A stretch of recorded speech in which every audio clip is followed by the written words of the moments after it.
नमस्कार दोस्तों, मैं ज्ञानवी गोरा आप सभी लोगों को एस फर्स्ट 24 न्यूज चैनल में स्वागत करती हूँ। आइए देश भर की तमाम बड़ी खबरों पर एक नजर डालते हैं। जनपद आजमगढ़ में एसएसपी के तौर पे कार्यभार ग्रहण किया है। मेरी प्राथमिकताएं जनपद आजमगढ़ में अपराध नियंत्रण, कानून व्यवस्था की स्थिति बेहतर हो, महिला अपराधों में संवेदनशील तरीके से, त्वरित तरीके से कार्रवाई हो, वो तस्करी, मादक पदार्थों की तस्करी, अवैध असलों की तस्करी और शराब तस्करी, इनके ऊपर अच्छे से कार्रवाई हो। तो मनगढ़ तत्व जो शरीफ आदमी की इज्जत, संपत्ति और जीवन के लिए संकट पैदा करते हैं, उनके ऊपर त्वरित और सख्त कार्रवाई हो। इसके अलावा साइबर सिक्योरिटी पे काम करके लोगों को और सुरक्षित बनाना रहे। मैं मूल रूप से राजस्थान का रहने वाला हूं और 2016 बैच का आईपीएस अधिकारी हूं और मैं इससे पहले जनपद प्रतापगढ़, उससे पहले जनपद चंदौली और उससे पहले जनपद भदोही में एसपी के तौर पर कार्य किया है और उससे पहले कानपुर में एसपी पश्चिम के तौर पे मैं काम कर चुका हूं। उससे पहले एसपी वाराणसी के तौर पे मैं कार्यरत रहा हूं।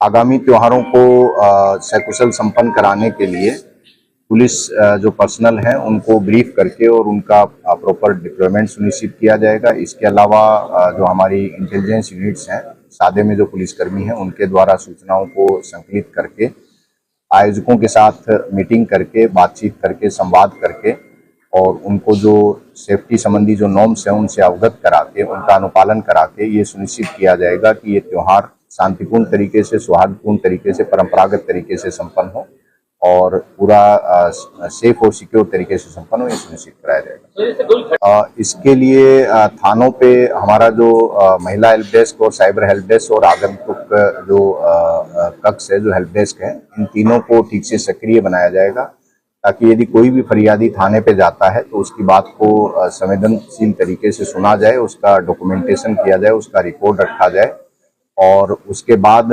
उसका समस्या का निदान होने के बाद उसका फीडबैक भी लिया जाए। ये जनसुनवाई की हमारी प्रणाली रहेगी। जिन थानों से शिकायतें इस तरह की ज्यादा आएंगी उन थानों पे फिर कार्रवाई की जाएगी। और देखिए, पंचायतें हमारे लोकतंत्र में ग्रास रूट लेवल पे लोकतंत्र का मजबूत आधार है। ये चुनाव शांतिपूर्ण तरीके से और फ्री और फेयर तरीके से संपन्न हो, इसके लिए हम लोगों ने अभी से तैयारियां शुरू कर दी हैं। जो पुराने विवाद हैं, जो शरारती तत्व हैं या जो पोटेंशियल कैंडिडेट्स हैं, उनके चाल चलन और उनकी जो गतिविधियां हैं उनके बारे में जानकारी जुटाई जा रही है। आपराधिक प्रवृत्ति के जो लोग जो गलत कार्यों में लिप्त होंगे उनके ऊपर सख्त कार्रवाई सुनिश्चित की जाएगी ताकि लोग इसमें भयमुक्त होकर और अच्छे से इस चुनाव में पार्टिसिपेट कर सकें। बोकसी में जो पेशेवर और अभ्यस्त अपराधी हैं उनके ऊपर कार्रवाई की जाएगी और जो उनकी गैंग में नए सदस्य शामिल होकर जो काम कर रहे हैं उनका भी इंटेलिजेंस से सूचना संकलित करके उनके ऊपर कार्रवाई की जाएगी। जो पेशेवर अपराधी हैं उनको चिन्हित करके उनके ऊपर गुंडा, गैंगस्टर और अवैध संपत्ति जो अपराध से अर्जित है उसको जब्तीकरण की कार्रवाई की जाएगी। देखिए, जो नियम कानून का पालन करने वाला व्यक्ति है उसकी गरिमा और इज्जत की रक्षा करना और उसका सम्मान करना हमारा फर्ज है। अपराधी चाहे कोई भी हो, अपराधी के साथ अपराधी की तरह व्यवहार किया जाए। तो प्राइवेट गाड़ी से ले जाने का क्या संज्ञान में अभी नहीं आई है।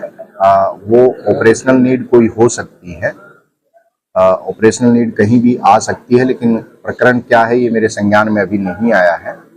बात किसी गाड़ी से ले जाने की नहीं है। बात यह है कि अपराधी ने जो अपराध किया है उसमें जो उसको वाजिब सजा मिलनी चाहिए, जिस अंजाम तक उसके कृत्य उसको पहुंचाते हैं वहां तक उसको पहुंचाया जाना चाहिए। ट्रैफिक की जो समस्या है उसमें जो कारण है उनका एक बार हम लोग गहनता से उनको समझेंगे। उसके बाद जितने भी संबंधित विभाग हैं डीएम महोदय से बात करके और जितने संबंधित विभाग और पुलिस सब लोग मिल के एक प्लान बना के और उन कारणों का निवारण करके ट्रैफिक की समस्या को बेहतर करने का प्रयास किया। क्राइम होते हैं, सारे राजस्व विभाग होते हैं, जमीन की पुलिस मारपीट होता है, आने जाते हैं, इसके लिए क्या करें? देखिए, ऐसा नहीं है कि सारे अपराध राजस्व से संबंधित नहीं होते हैं। हाँ, जमीन संबंधी विवाद जो है वो कई विवाद जो है वो अपराध और कानून व्यवस्था की स्थिति जरूर संकट